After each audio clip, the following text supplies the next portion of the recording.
આજે આપણે સાંભળીશું અંજાન ફિરસ્તો. આ માનવી જીવનની ઘટમાળ એવી છે કે પ્રત્યેકને કંઈ ને કંઈ દુઃખ હોય જ. કોઈને વિત્ત નથી તેનું દુઃખ છે, કોઈને સંતાન નથી તેનું દુઃખ છે, કોઈને જીવનમાં યશ નથી તેનું દુઃખ છે.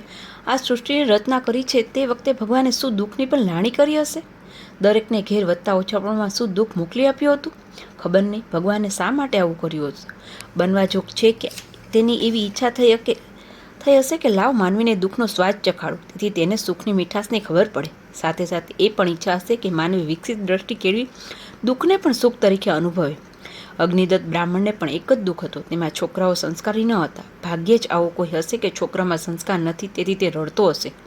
સર્વસામાન્ય મા બાપ છોકરો રડતો હોતો નથી તેથી રડતા હોય છે, પરંતુ અગ્નિદત્તને એક જ વાતનો ફરકો હતો કે મારા છોકરા સંસ્કારી કેમ ન બને.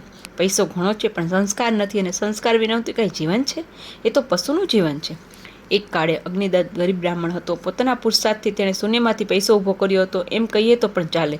સુખના દિવસો જોવા મળ્યા, પરંતુ તેનું સંસ્કારી દિલ છોકરાઓના સંસ્કાર માટે તલસતું હતું. તનિયો પતિ આ દેહમાંથી નવો દેહ તૈયાર કર્યો, આ છોકરા માટે લોહીનું પાણી કરી પૈસો ભેગો કર્યો, પરંતુ એ તો ભૂંડનું જીવન જીવી રહ્યા છે. એમને ભગવાન માટે પ્રેમ નથી, સંસ્કૃતિનો વિચાર નથી. ભગવાને આપેલું માનવ જીવન વિફળ જતું હતું, તેનું અગ્નિદત્તને દુઃખ થતું હતું.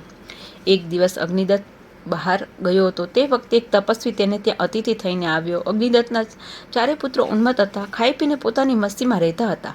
તેમાંનો એક લાંબા ટાટિયા કરી ગાદી ઉપર પડ્યો હતો. તેણે તપસ્વીને આવકારના બે શબ્દો પણ કહ્યા નહીં અને એની ઉપેક્ષા કરી.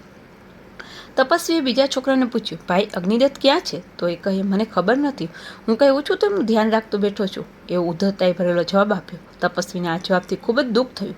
તેને થયું કે પુત્ર જો બાપના ધ્યેય સાથે સમરસ ન થતો હોય તો તેમણે બાપનો પૈસો શા માટે લેવો જોઈએ, અને બાપ પણ તેવા છોકરાને સંપત્તિ શા માટે આપે? વાસ્તવિક સમયક તનોતી જે બાપના ધ્યેયને સારી પેટે ખીલાવે અને તે તરફ આગળ વધે તે સંતાન રહી શકે. ગધેડીને કંઈ સંતાન હોય શકે જ નહીં. સંતાન ફક્ત માનવીને જ હોય છે, કારણ કે માનવી પાસે જીવનનું ધ્યેય છે, ધ્યેય તરફ આગળ વધવાની તમન્ના છે. ધ્યેયને હાંસલ કરવા તે સતત પ્રયત્નશીલ હોય છે. પરંતુ અગ્નિદત્તના છોકરાઓનું આવર્તન જોતાં તેનું મન વ્યથિત થઈ ગયું. તેણે ત્રીજાને પૂછ્યું, ભાઈ અગ્નિદત્ત ક્યાં છે?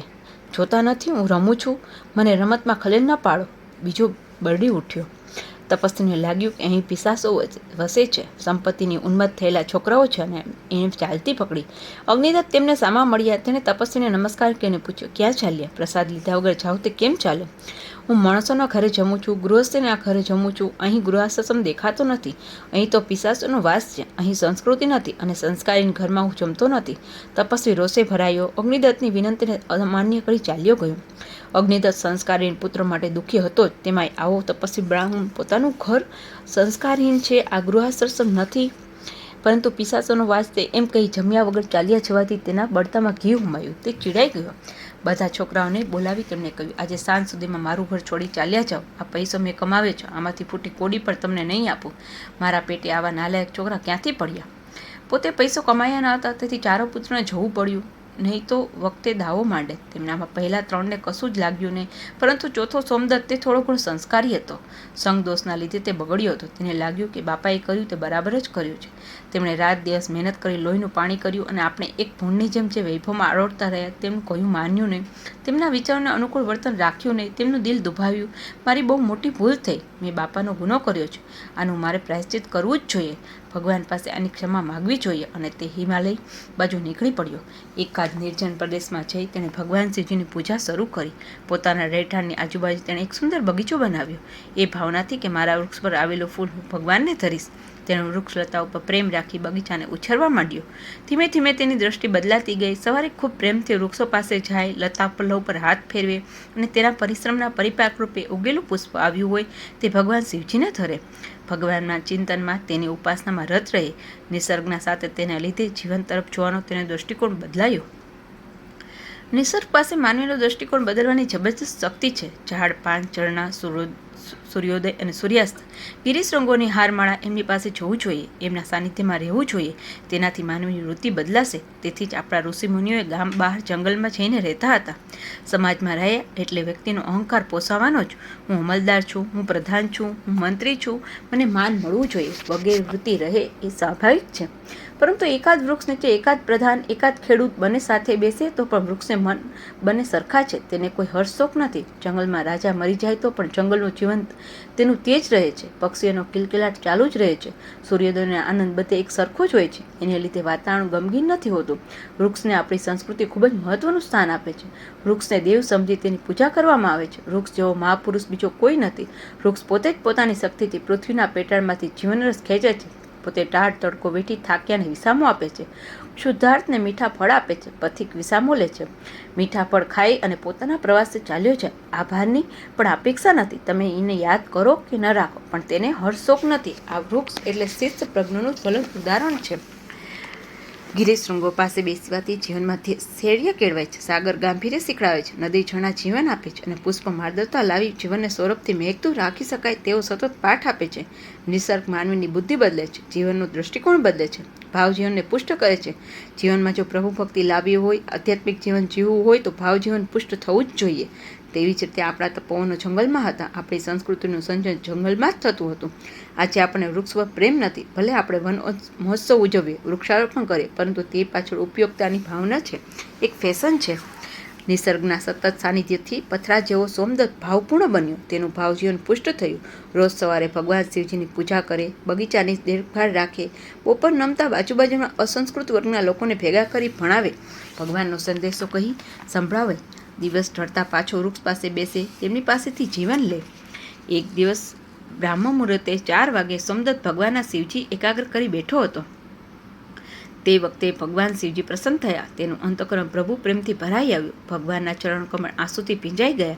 ભગવાને તેને આશ્વાસન આપ્યું, બેટા, માનવી માત્ર ભૂલ કરે છે, પરંતુ તારા જેવો વિરલ તેનું પ્રાયશ્ચિત કરી તે સુધારે છે. તારી ભક્તિથી હું પ્રસન્ન છું. તું વર માગ. પ્રભુ આપની પાસે આવ્યા પછી જ્ઞાની મુક્તિ માગે છે, પરંતુ મારી પાસે આટલું જ્ઞાન ક્યાં છે કે હું મુક્તિ માગું? ભક્તિ સમર્થો માટે છે. મારું તે ગજું નથી. મારી પાસે જ્ઞાન પણ નથી અને ભક્તિ પણ નથી. ભગવાન, મારી યોગ્યતા હું સમજું છું. મને બીજું કંઈ જોઈતું નથી. સતત તમારા સાનિધ્યમાં રહેવું એ જ અભિલાષા છે. તમારા શ્વાસોશ્વાસ મારા અંગ ઉપર પડતા રહે, તમારી દ્રષ્ટિ સતત મારા ઉપર પડે, એ જ અભ્યર્થના છે. ભગવાને તેને વરદાન આપ્યું. પોતાના માલ્યવાન એટલે કે જે પાર્ષદ ભગવાનના ફૂલો લાવવાનું માળી તરીકે કામ કરે તે પાર્ષદ ગણમાં તેને સ્થાન આપ્યું અને જતાં જતાં કહ્યું કે પહેલાં તું પૃથ્વી ઉપર જા, ત્યાંના સુખ દુઃખ ભોગવ, લોકોને સન્માર્ગે વાળીને પાછો આવ. ભગવાન શિવજીને નમસ્કારી સોમદત્તે દેહ ત્યાગ કર્યો. પોતાની જિંદગીની કૃતકૃત્યતા અનુભવી અને શિવજીના આદેશ મુજબ આજથી લગભગ 1700-1800 વર્ષ પહેલાં સુતાર્થા નામની એક બ્રાહ્મણ કન્યાને કુખે જન્મ લીધો. સોમશર્મા નામના બ્રાહ્મણની તે પુત્રી હતી. તેને વત્સ અને ગુલ 2 ભાઈઓ હતા. સમય જતાં સોમશર્મા દેવલોક પામ્યો અને શ્રુતાર્થા બંને ભાઈઓની દેખભાળ નીચે મોટી થવા લાગી. તેનું લોકોત્તર સૌંદર્ય દિવસે દિવસે વધુને વધુ ખીલવા લાગ્યું. તેમની પાડોશમાં જ નાગલોકોનું રાજ્ય હતું. આજના અમેરિકાની જેમ આ નાગલોકોનું રાષ્ટ્ર વૈભવ સંપન્ન હતું. તેમના રાજા વાસુકીના ભત્રીજા કીર્તિસેનનું શ્રુતાર્થ ઉપર મન બેસી ગયું. શ્રુતાર્થને પણ તેનું પ્રતિભાશાળી વ્યક્તિત્વ જોઈ તેને માટે આકર્ષણ થયું. બંને એકબીજાની નજીક આવ્યા. શ્રુતાર્થા બ્રાહ્મણ કન્યા હતી, પરંતુ મનથી તે કીર્તિસેનને વરી ચૂકી હતી. એક સાંજે ઘોડા ઉપર બેસી ફરવા નીકળેલા કીર્તિસેને તેણે કબૂલાત આપી. ઘેર આવ્યા પછી તેણે વત્સગુલને વાત કરી. કીર્તિસેન સાથે પરણવાની પોતાની ઈચ્છા વ્યક્ત કરી, પરંતુ બંને ભાઈઓએ તેનો વિરોધ કર્યો. આ બ્રાહ્મણ કન્યા હતી ને નાગલોકો હલકા હતા. તેમણે હલકા કુળમાં શ્રુતાર્થને પરણાવવા માટે સાફ ઇનકાર કર્યો. બધાએ જ લગ્નનો વિરોધ કર્યો. કીર્તિસેને પોતાના કાકાને પૂછ્યું. કાકાએ સ્પષ્ટ શબ્દોમાં જણાવ્યું, આ ભિખારણ આપણી સંપત્તિ કેમ જાળવી શકશે? તારે તો એકાદ યોગ્ય રાજકુમારી સાથે પરણવું જોઈએ. બંને હૃદય એક થયા હતા. એકબીજા સાથે સંસાર કરવાની તીવ્ર ઈચ્છા હતી, પરંતુ વડીલો અને સગા સંબંધીઓએ તે લગ્નનો વિરોધ કર્યો. તેથી તપ્ત થયેલા હૈયા ગાંધર્વ વિવાહથી પરણી ગયા. આ બંને લગ્નથી જોડાયા છે તેની કોઈને પણ જાણ નથી. જ્યારે સુતર્થા ગર્ભવતી થઈ ત્યારે સમાજે તેની સામે આંગળી ચીંધવા માંડી. લોકોએ તેને ઠેકડી ઉડાડવા માંડી. ભાઈઓએ તેને બહાર કાઢવાનો નિર્ણય લીધો, પરંતુ તે રાતે તેમને દેવી સંકેત થયો કે સુતાર્થા એક મહાપુરુષને જન્મ આપવાની છે. તેની કોખે જે સંતાન જન્મ પામશે તે દેવી રત્ન થશે. ભાઈઓએ સુતાર્થાને આશરો આપ્યો. સુતાર્થાને એક સુંદર તેજસ્વી બાળકને જન્મ આપ્યો. તેનું નામ ગુણાઢય, ગત જન્મનો સોમદત્ત. ગુણાઢય 5-6 વર્ષનો થયો ત્યાં મા ગુજરી ગઈ. બનવાજોગ છે કે મહાપુરુષને આ સૃષ્ટિ ઉપર લાવવા પૂરતી જ મા બાપની જરૂર છે, તેથી આમ થયું હશે. ગમે તે કારણ હોય, પરંતુ ગુણાઢયને લાંબો સમય માતૃસુખ ન મળ્યું. ભગવાન શિવજીનો આદેશ લઈ આવેલો આ જીવ નાનપણથી જ બુદ્ધિશાળી હતો. તેથી બાળવયે જ તપોવનમાં જઈ ગુરુ પાસે ભણવા લાગ્યો. ગુરુની શુશ્રૂષા કરી ખૂબ ભણ્યો, પરંતુ ભણતા ભણતા તેણે વિચાર કર્યો કે કેવળ ભણું તેથી કંઈ પ્રભુનું કાર્ય થાય નહીં, મારે બીજાને પણ ભણાવવા જોઈએ. અને તેણે ગુણદેવ અને રતિદેવ એમ 2 શિષ્યો તૈયાર કર્યા.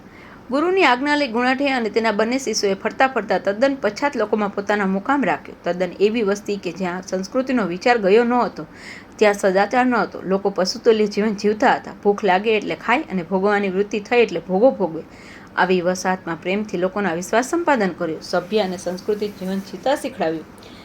સાતવાહન રાજા લાવ લશ્કરને લઈને શિકારે નીકળ્યો. રાજાની જોડે મોટું સૈન્ય પણ શિકાર માટે નીકળ્યું હતું. વન્ય પશુનો શિકાર તો બહાનું હતું, પરંતુ ભોક લંબટ સૈનિકો ત્યાંની વનલતાનો શિકાર મળે એ આશયથી શિકાર માટે હોશે હોશે આવતા હતા. ચાંદીના 4 ટુકડા ફેંકી ખૂબ સુખ ભોગવતા.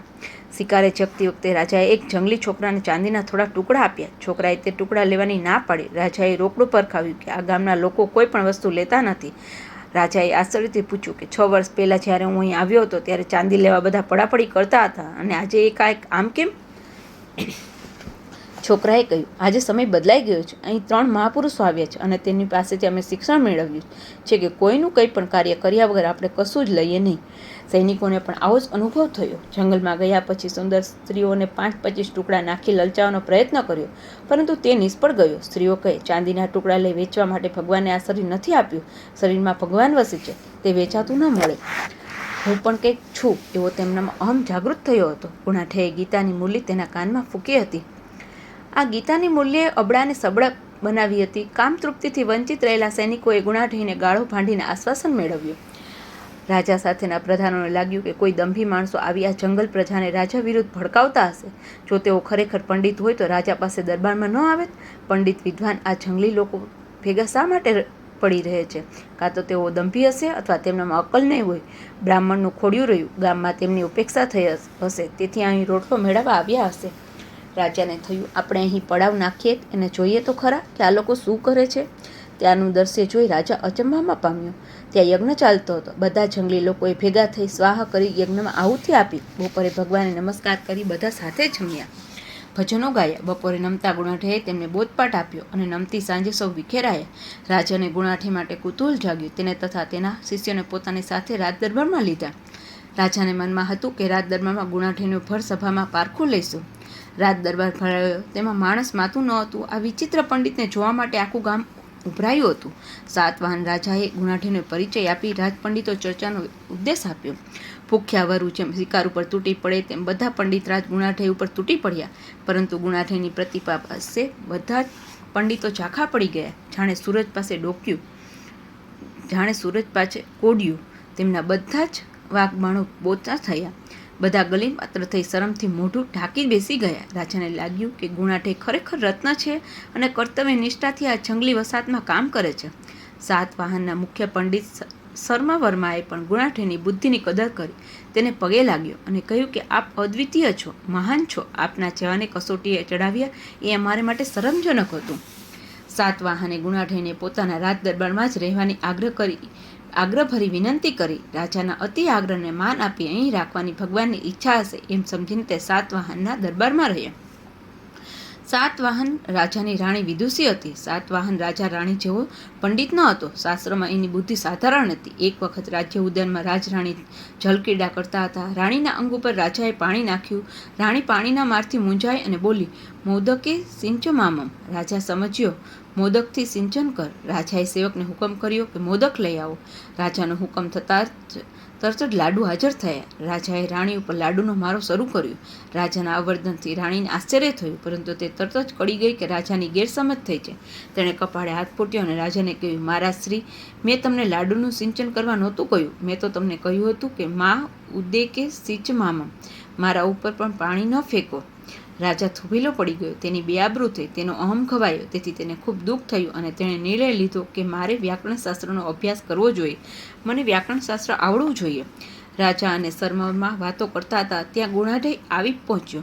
રાજાએ તેને સ્મિતભર્યો આવકાર આપી કહ્યું, પંડિતરાજ, મારી એક મૂંઝવણ છે. મારી રાણી વિદુષી છે અને મને વ્યાકરણશાસ્ત્ર બિલકુલ આવડતું નથી. મારે વ્યાકરણશાસ્ત્ર ભણવું છે. હું ભણવાનો જરૂર પ્રયત્ન કરીશ, પરંતુ તે માટે તમારે 12 વર્ષ મહેનત કરવી પડશે. સર્મવર્મા સમજી ગયો કે આ પંડિતરાજ થોડો વેદ્યો છે. રાજાને તે કંઈ એમ કહેવાય કે તમારે 12 વર્ષ મહેનત કરવી પડશે? રાજાએ સર્મવર્મા તરફ આંખ ફેરવી તેણે કહ્યું, મહારાજ, વધુ નહીં પણ 6 વર્ષ તો તમારે અભ્યાસ કરવો જ પડશે. ગુણાઢય પાસે રાજાને ખુશ કરવાની વિદ્યા ન હતી. તે ચીડાયું. તેણે પૂછ્યું, સર્મવર્મા, 6 વર્ષમાં તમે રાજાને આખું વ્યાકરણશાસ્ત્ર ભણાવી શકશો? હા હા, ચોક્કસ. ગુણાઢયે પોતાની સત્યની ખાતરી થાય તેથી આવેશમાં આવી શરત લગાવી. જો 6 વર્ષમાં સર્મવર્મા રાજાને આખું વ્યાકરણશાસ્ત્ર ભણાવે તો તેણે પોતાની આવડતી બધી જ ભાષામાં પાલી, સંસ્કૃત, અર્ધમાગધી વગેરેમાં બોલવાનું બંધ કરવું. રાજાથી છૂટા પડી બંને પંડિતો બહાર આવ્યા ત્યારે સર્મવર્માએ ગુણાઢયને કહ્યું, આપ વિદ્વાન છો, મહાન છો, પરંતુ રાજા પાસે આમ ન કહેવાય. પરંતુ તમે 6 વર્ષમાં આખું વ્યાકરણ કેમ ભણાવી શકશો? ગુણાઢય અકળાઈ ગયો. વિદ્યા જેમ બુદ્ધિથી મેળવાય છે તેમ અનુગ્રહથી પણ મેળવી શકાય છે. ભગવાન પ્રસન્ન થાય તો કઠિન કાર્ય પણ તુરંત થઈ શકે છે. કહી સર્મવર્મા ચાલતો થયો. 6 વર્ષ પછી રાજાને અનુગ્રહથી વ્યાકરણશાસ્ત્ર આવડ્યું. ગુણાઢયે રાજાની પરીક્ષા લીધી અને રાજાએ બધા જ પ્રશ્નોનો સંતોષકારક ઉત્તર આપ્યો. નક્કી થયેલી શરત મુજબ ગુણાઢય રાજાને નમસ્કાર કરી ચાલી ગયો. તેની વાણી કાયમ માટે બંધ થઈ ગઈ. મૂંગો થયેલો ગુણાઢય તપસ્યા કરવા માટે દૂર ચાલ્યો ગયો. ભાષા ગઈ, વાણી ગઈ, તેથી લોકો પણ ગયા. તે એકલો થયો. ગત જન્મની ઉપાસના તેણે પાછી શરૂ કરી. ભગવાનને તે ફક્ત 2 જ જણ રહ્યા. ફરતા ફરતા વિદ્યા પર્વતમાં જંગલમાં આવ્યો. ગાંડાની જેમ એકાંકી જીવન જીવતો હતો. એક વખત એક વૃક્ષ નીચે તે સૂતો હતો. રાત્રે 3, 3:30 વાગે પ્રભુમાં ચિત્ત એકાગ્ર કરવા બેઠો થયો. તે વખતે તેણે 4-5 માણસને વાતો કરતા સાંભળ્યો. ઠંડીના દિવસો હતા. તે લોકો તાપડી સળગાવી વાતો કરતા બેઠા હતા. આ લોકોની ભાષા કંઈ જુદી જ હતી. ગુણાઢય મૌન પાડતો હોવાથી તે લોકો તેને તપસ્વી સમજી તેની તરફ માની દ્રષ્ટિથી જોવા લાગ્યા. આ લોકોની ભાષા પૈશાચી હતી. પિશાચ લોકોની ભાષા, અસંસ્કૃત લોકોની ભાષા. એવા લોકો જે ગમના ઘેર ભગવાનને નૈવેદ્ય પણ ધરાવાતું નથી.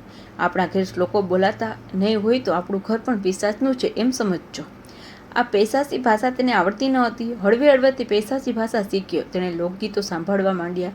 પૈશાચી લોકોમાં ભગવાનને બાદ કરતા કલા તથા બીજા અન્ય ભૌતિક ગુણો હતા. તેનો ગુણાઢયે અભ્યાસ કર્યો. ભક્તિભાવથી રંગાયેલા હૃદયે તેણે અતિ સુંદર વિચારો પૈશાચી ભાષામાં લખ્યા. ઘણા શ્લોકો આ પૈશાચી ભાષામાં લખ્યા. આપણને એક શ્લોક મોઢે કરતા નાકે પાણી આવે છે તે ઠેકાણે એમણે પૈશાચી ભાષામાં 7 લાખ શ્લોક લખ્યા. એ ઉપરથી એના ભગીરથ કાર્યનો સહેજ અંદાજ આવશે. પૈશાચી ભાષામાં આટલું મોટું વાંગ્મય તૈયાર થયું તે કાં તો વિદ્વાનોને અર્પણ કરવું રહ્યું અથવા રાજા પાસે લઈ જવું જોઈએ, જેથી તેની પ્રસિદ્ધિ મળે અને લોકોમાં આવા ભક્તિભાવ ભરેલા સુંદર વિચારો પહોંચે. રતિદેવ કહે, આ વાંગ્મય આપણે રાજા પાસે લઈ જઈએ. પરંતુ ગુણાઢય કહે, હું હવે દરબારમાં નહીં આવું. તારે જવું હોય તો તું ભલે જા. રતિદેવ અને ગુણદેવ બંને શિષ્યોએ ભુર્જપત્રમાં લખેલું સાહિત્ય માથે લીધું અને સાતવાહન રાજાના દરબારમાં આવ્યા. સાતવાહન રાજાનું મન ગુણાઢય માટે પૂર્વગ્રહયુક્ત હતું. તેને સતત લાગ્યા કરતું કે ગુણાઢય મારા વિકાસમાં અગવડરૂપ હતો. જેમ મેં શાસ્ત્ર 6 વર્ષમાં તૈયાર કર્યું તે તૈયાર કરવા માટે 12 વર્ષ લાગશે તેમ તે કહેતો. તેથી પૂર્વગ્રહથી બંધાયેલા મને જ તેણે શિષ્યોને આવકાર્યા અને પૂછ્યું, શું છે? ક્યાંથી આવો છો? તેના અંતઃકરણમાં રહેલી કટુતા તેના શબ્દોમાં ભારોભાર વ્યક્ત થતી હતી. શિષ્યોએ કહ્યું, અમારા ગુરુ ગુણાઢય પાસેથી આવીએ છીએ. સાહિત્યનો આ ઉત્કૃષ્ટ રત્નભંડાર છે. તે રાજાના ખજાનામાં શોભે છે. તેથી અમે તે લઈ આવ્યા છીએ. રાજાએ સર્મવર્માને કહ્યું, જુઓ શું છે. સર્મવર્મા કહે, આ લખાણ શું છે તે કંઈ સમજ નથી પડતી. રાજા કહે, તો તે ફેંકી દો. અહીં શા માટે આવ્યા છો? બીજા એક પંડિતે લખાણ જોઈ પૂછ્યું, ભાઈ, આ કઈ ભાષા છે? રતિદેવે કહ્યું, પૈશાચી. પૈશાચી ભાષા શબ્દ સાંભળતા જ પંડિતો 2 ડગલા પાછળ હટી ગયા. આ અસંસ્કૃત જંગલી પિશાચોની ભાષા એ સાહિત્ય શિષ્ટ વિદ્વાન સભ્ય પંડિતોથી કેમ વંચાય? શિષ્યોને ઘણું દુઃખ થયું. કેટલું વિપુલ અણમોલ સાહિત્ય છે, પણ રાજાને તેની કદર નથી અને પંડિતોને પણ તેની કદર નથી. ભારે અંતઃકરણે બંને પાછા ફર્યા. ગુણાઢયને થયું, આમાં પ્રભુની કાંઈ ઈચ્છા હશે. મારો અહમ ન હોય એટલા માટે જ પ્રભુએ આ લોકો પાસે વાંગ્મયનો અસ્વીકાર કરાવ્યો હશે. તેણે જગત છોડી જવાનું છે. તેનું નામ પણ શા માટે રહેવું જોઈએ? તેથી તો વેદોના આટલા વિપુલ વાંગ્મય કોઈનું નામ નથી. રાજા અને પંડિતોને આ વાંગ્મયની જરૂર નથી તો બનવા જોગ છે કે ભગવાને મારી અંત સુધી માટે જ તે લખાવ્યું હશે. ત્યારે મારે તે પાછું ભગવાનને જ અર્પણ કરવું જોઈએ. ભગવાનના 2 મોઢા, બોલવાનું મોઢું બ્રાહ્મણ અને ખાવાનું મોઢું અગ્નિ. અગ્નિ દ્વારા જ પ્રભુને આ વાંગ્મય સમર્પણ કરવાનો ગુણાઢયે નિર્ણય લીધો. આકાશ સ્વચ્છ હતું. રક્તવર્ણના સાથિયા દૂર દૂર ક્ષિતિજમાં પુરાતા હતા. તે વખતે એક અતિ મધુર અવાજ જંગલોની પહાડીમાં ગુંજી ઉઠ્યો. એ અવાજમાં કોઈ અનુપમ માધુર્ય હતું. હૃદયના ઊંડાણથી તે અવાજ નીકળ્યો હોય તેમ લાગતું હતું. આખા વાતાવરણ અલૌકિક મલાર સ્વરથી ભરી નાખનાર અવાજ સાંભળવા સોનેરી શણગાર સજી દૂરની ગિરિમાળા પાછળથી સહસ્ત્ર રશ્મિ ઊંચો થઈને જાણે અવાજને પીવા કાન માંડતો ન હોય એમ હળવે ડોક્યું કરતો હતો. છૂટે હાથે આકાશમાંથી અબીલ ગુલાલ વેરી તેણે પ્રસન્નતા વ્યક્ત કરી. ચણ લેવા બહાર પડતા પશુપંખી ભાવભર્યા કણ તરફ મંત્રમુગ્ધ બની આકર્ષાયા. જોતજોતામાં તો પશુપંક્ષીની એક વિરાટ સભા ભેગી થઈ. વચ્ચે બેઠેલો એક માનવ ભુજપત્ર હાથમાં લઈ તેમાંથી શ્લોકો ગાતો હતો. તે કંઠમાં પ્રભુ ભક્તિ હતી, તેમાં હૃદય હતું, ભાવની પરાકાષ્ઠા હતી. તે સાંભળતા જ પક્ષીઓ પોતપોતાનો કિલકિલાટ ભૂલી ગયા, પશુઓ પોતાનું પશુપણું ભૂલી ગયા. આખું વાતાવરણ શબ્દતાથી છવાઈ ગયું. શબ્દ ખબર નથી, ભાષા ખબર નથી, પણ તે અવાજમાં એક અજબસી મીઠાશ છે. એ મીઠાશે બધાને મંત્રમુગ્ધ કર્યા. ક્યાંય હલનચલન દેખાતું નથી, બધા સ્થિર છે. એકી ટકે ગાનારને સાંભળી રહ્યા છે. અરે હવા પણ મધુર સ્વર સાંભળવા થંભી ગઈ છે. આ અદ્ભુત માનવ ભુજપત્રમાંથી શ્લોકો ગાયે જતો હતો. એક ભુજપત્ર ગવાય તેમ તેમ પાસે પડેલા અગ્નિ ઉપર રતી આ કાળજીથી ભારે હૃદય તે ભુજપત્રને મૂકતો હતો. જ્ઞાની બાપ અતિ લાડપ્યારથી પોતાના ખૂનથી ઉછરેલા જુવાનજોત દીકરાને જે ભાવથી ચિત્તા પર રાખે તે ભાવથી તે માનવ ભુજપત્રને અગ્નિમાં મૂકતો હતો. તે ભાવમાં અંતકરણની વ્યથા હતી. સાથે સાથે જ પ્રભુની માલિકીનું આ સકળ વિશ્વ છે. વિશ્વને ન ગમ્યું તેથી આ વાંગમય પાછું માંગી લે છે અને ઈશ્વરે છાને અંતકરણપૂર્વક આધીન થવું જોઈએ એવો ભાવ તે ગાનારના મુખ પર સ્પષ્ટ જણાતો હતો. તે ગાનાર ગુણાઢ્ય હતો. રોજ ભુજપત્રમાંના શ્લોકો ગાય અને તે ભુજપત્ર ઉપાડી અગ્નિદેવની લપકારા મારતી જીભ ઉપર સ્વાહા કરે. એક દિવસ સાતવાહન રાજાને થયું કે આજકાલ ભોજનમાં જે માંસ પીરસાય છે તે રુચિકર નથી, તેમાં સ્વાદ નથી. કારણ શોધતા જણાયું કે જંગલમાં એક બાવો કંઈક ગાય છે. તેની ભાષા સમજાતી નથી, અર્થ ખબર નથી પડતો, પણ તેનું કંઈક અલૌકિક અદ્ભુત ગાન સાંભળવા ખાવું પીવું ભૂલી જઈ બધા પશુ પંખીઓ ભેગા થાય છે. ખોરાકના અભાવે આ જાનવરો બધા સુકાઈ ગયા છે. તેથી આ માંસમાં રુચિ નથી, સ્વાદ નથી. આજુબાજુના ગામડામાં લોકોને એક એક અક્ષર ખબર નથી પડતી, પણ ગાંડા થઈને સાંભળવા આવે છે. કોને ખબર એ સ્વરોનું માધુર્ય જ અજબ છે, અદ્ભુત છે. કેટલા મહિનાથી તેનો આ પુરુષાર્થ ચાલે છે. રાજાએ સર્મવાળાને કહ્યું, પંડિતજી તપાસ કરો કે આવા સ્વર્ગીય કંઠે કોણ ગાય છે. એવું તો એમાં શું ભર્યું છે કે જાનવરોની પણ ભૂખ તરસ ઉડાડી મૂકે. સર્મવરમાં ત્યાં આવ્યો તે પણ ગાંડો થયો. ગુણાઠઈની વાણીમાં અવર્ણનીય કલ્પનાતીત માધુર્ય હતું. તે વાણી પ્રાસાદિક હતી. શબ્દોમાં હૃદયનો ભાવવાહી પ્રસાદ હતો. અંતરના ઊંડાણમાં ઘૂંટાઈને એ શબ્દો બહાર નીકળતા હતા. આ સાંભળીને મહાન પંડિત સર્મવર પણ મંત્રમુગ્ધ થઈ ગયો. પોતાની ભૂખ તરસ ભૂલી ગયો. 3 દિવસ સુધી તેણે ગુણાઠઈની અંતરની સિતારનું ગાન સાંભળ્યા કર્યું. સર્મવર્ણાને પસ્તાવો થયો. પોતાની જાત ઉપર તેને તિરસ્કાર છૂટ્યો. અરે રે, મેં આ શું કર્યું? આવા મહાન નિષ્કામ કર્મયોગી પ્રભુ ભક્તને ન ઓળખ્યો? હૃદયથી લખાયેલા તેના વાંગમયની મેં ઉપેક્ષા કરી ફગાવી દીધું. તેના જ પરિણામે તો આ મહાન કર્મયોગી પોતાની કૃતિનો હોમ કરે છે. દોડતા જઈ તેણે ગુણાઠીને પગ પકડ્યા અને માફી માગીને આ હવન અટકાવી વિનંતી કરી. પરંતુ પ્રભુ નિમિત્તે થયેલો આ હવન અધવતીથી કેમ અટકે? સર્મવર્ણાએ દોડતા જઈ સાતવાહનને કહ્યું, મહારાજ, ગમે તેમ કરીને પણ તમે ગુણાઠીને સમજાવો. અમારી દ્રષ્ટિને સ્તબ્ધ કરી નાખે એવું એનું ગાન છે. શ્લોકો ગાય છે એ શ્લોકો છે કે જેની આપણે ઉપેક્ષા કરી ફેંકી દીધા હતા. મહારાજ, એ શ્લોકો નહોતા, એ તો એક મહાન પંડિત ભગવત ભક્તનું હૃદય હતું. આજે ગુણાઠી મહિનાઓથી તે શ્લોકનું ગાન કરતો ગાંભીર્યપૂર્ણ હૃદયથી પોતાની જ કૃતિનું પોતાના હાથે જ હવન કરતો બેઠો છે. કુતૂહલતાથી રાજા જંગલમાં આવ્યો. મધુર પ્રાસાદિક વાણી તેના કાન પર પડતા જ તે જમીન સાથે જડાઈ ગયો. ગુણાઠઈના ગાનમાં અજબ જાદુ હતો કે આખા વાતાવરણને મંત્રમુગ્ધ કરતો હતો. અરે, હવાની લેરકી જણાતી ન હતી. વૃક્ષના પાંદડા પણ માથા હલાવીને તે ગાનમાં જાણે તાલ પુરાવતા ન હોય એમ હાલતા હતા. રાજા ગાંડાઘેલો થયો. ભૂખ તરસ ભૂલી તેણે ગુણાઠીને પગ પકડી આ હવન બંધ કરવા પ્રાર્થના કરી. પંડિતરાજ, બસ થયું હવે. અમારાથી આ સહન નથી થતું, આ જોયું નથી જતું. આ તમારો પુરુષાર્થ બંધ કરો. રાજા, ભગવાન નિમિત્તે આરંભેલું કાર્ય અધૂરું ન મુકાય. ભગવાનની જ એવી ઈચ્છા છે કે મારું નામ ખલાસ થવું જોઈએ. ગુણાઠઈ, મને શર્મિંદો ન કરો. પડેલા ઘા ઉપર મીઠું ન નાખો. મારા આ ક્ષમ્ય ગુનાનું પ્રાયશ્ચિત કરવાની મને તક આપો. મારા પ્રાયશ્ચિત તરીકે તમને હું પ્રાસાદિક વાંગમય બાળવા નહીં દઉં. રાજા ગુણાઠીના પગ પકડી કરગરી પડ્યો. જેમ એક ગુનેગાર બાળક પોતાનાથી રિસાયેલી માને પોતાના ગુના બદલ ક્ષમા માગતો, ચોધાર આંસુએ રડતો, ઘૂંટણીએ પડી માના પગ પકડી વારંવાર કડકતો હોય એ, માં, હવે હું નહીં કરું. તું મને ક્ષમા આપ. તું મારી સાથે બોલ. તું મને તરછોડી મારાથી રૂસણું ન લે. તેમ રાજાએ આશ્રિત પ્રજ્ઞને કરગરતો હતો, કાલાવાલા કરતો હતો, પોતાના હાથે થયેલા પાપની ક્ષમા યાચતો હતો, પ્રાયશ્ચિત કરવાની તક માગતો હતો. રાજા, હું આ બાળતો નથી. જેનું છે તેને પાછું આપું છું. જે સૃષ્ટિને જોઈતું નથી તે સૃષ્ટિના સર્જનારને પાછું પહોંચાડું છું. 7 લાખ શ્લોકમાંથી ફક્ત 40,000 શ્લોક બાકી રહ્યા છે. આખો હાથી ચાલ્યો ગયો હતો, ફક્ત તેની પૂંછડી બાકી રહી હતી. ગુણાઠેનું લખેલું વાङ्મય, તત્વજ્ઞાન, કલા, વિજ્ઞાન બધું જ પ્રભુને અર્પણ થઈ ચૂક્યું હતું. રહી માત્ર પૂંછડીરૂપી વાર્તાઓ.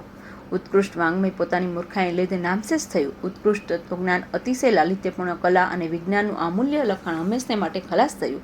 રાજાને અતિશય દુઃખ થયું. જોધારાસોએ રડ્યો. તેના પાપના પ્રાયશ્ચિત માટે તે વલખા મારતો હતો. બાકી રહેલું વાર્તારૂપી વાङ्મય રાજાએ કબજે કર્યું. આનાથી હું અભણોને માર્ગદર્શન આપીશ, પ્રભુ તરફ લોકોને વાળીશ, આ પિશાચોને માનવથી જીવતા શીખડાવીશ, એમ તેણે મનોમન નક્કી કર્યું. તે રાત્રે મહેલનો રાજા સાતવાહન ઘાસની પથારી ઉપર જંગલમાં સૂતો અને તે જ રાતે વધતા જતા અંતરમાં દૂર દૂર એક ઓળો રાત્રિમાં વિલીન થયો. ગુણાઠે હંમેશ માટે આ સંસારથી વિમુખ થયો. ક્યાં ગયો તેનો પતો લાગ્યો નહીં. આટલા વિપુલ વાङ्મયમાંથી વાङ्મય રાશિમાંથી બાકી રહેલા 40,000 શ્લોક શીખાય તે માટે પૈશાચી ભાષામાં શીખી રતિદેવે સંસ્કૃત ભાષામાં ભાષાંતર કર્યું, અને તે પણ આજે મળવું મુશ્કેલ છે. કદાચ પરદેશમાં તે વાંચવા મળશે. કુરુક્ષેત્રને થી શરૂ કરી શાલિવાહન રાજા સુધી વચગાળાનો ઇતિહાસ આ વાङ्મયના આધારે લખાયેલો છે. પાશ્ચાત્ય વિદ્વાનોએ તેની કિંમત કરી. આપણે હાથ જોડી રહ્યા. ગુણાઠેના નામશેષ રહેલા વાङ्મયના સંસ્કૃતિકરણ ઉપરથી જર્મન વિદ્વાનો આપણા ભારત દેશનો ઇતિહાસ નક્કી કરે, અને પરબનું જ પાણી પીનારા આપણે તે ભણીએ અને આપણા દીકરાઓને તે ભણી ડૉક્ટરની ઉપાધિ મેળવે. આનાથી બીજી મોટી સંસ્કૃતિની કઈ વિટંબના હોઈ શકે? ભાવભીના થઈ ભક્તિથી તરબોળ હૃદયે ગુણાઠે આંગળે જ્ઞાનગંગા વહેવડાવી. વિશ્વના સંતાનો તેનું મીઠું પાણી પી નવજીવન મેળવે, નવચેતના લાવે, પરંતુ એની જ સંસ્કૃતિના અકર્મી છોકરાઓએ તે જ્ઞાનગંગાને નામશેષ થવા દીધી. તેના રહ્યાસયા ટીપાને પણ જાળવી શક્યા નહીં. પાશ્ચાત્યોએ તે સંભાળ્યા. આપણા જેવા નાલાયકોના હાથમાં, વાંદરાના હાથમાં કોહિનૂર હીરો આવે અને હીરાની જે સ્થિતિ થાય તેવી સ્થિતિ આપણે આ વાङ्મયની કરી છે. ખબર નહીં ભગવાન આપણને માફ કરશે કે નહીં, પરંતુ તે પાતકના પ્રાયશ્ચિત રૂપે બીજા પ્રાચીન ઋષિઓ મુનિઓનું, આપણા પૂર્વજોનું વાङ्મય, તેમના વિચારો સંભાળી રાખીશું તોય ઘણું થશે. કર્મવીર, જ્ઞાની, ભક્ત અને જીવનના ભૂલ્યાને માર્ગદર્શન થનાર જ્ઞાનરૂપી ઘોર અંધકારમાં દીવાદાંડી રૂપ દિવ્ય વિભૂતિ અને જગતના આંગણામાં પ્રયત્નપૂર્વક સ્વાધ્યાયનો ઝંડો લહેરાવનાર એકનિષ્ઠ સંત ગુણાઠેયને અનંત કોટીના સતત પ્રણામ હજો. અસ્તુ.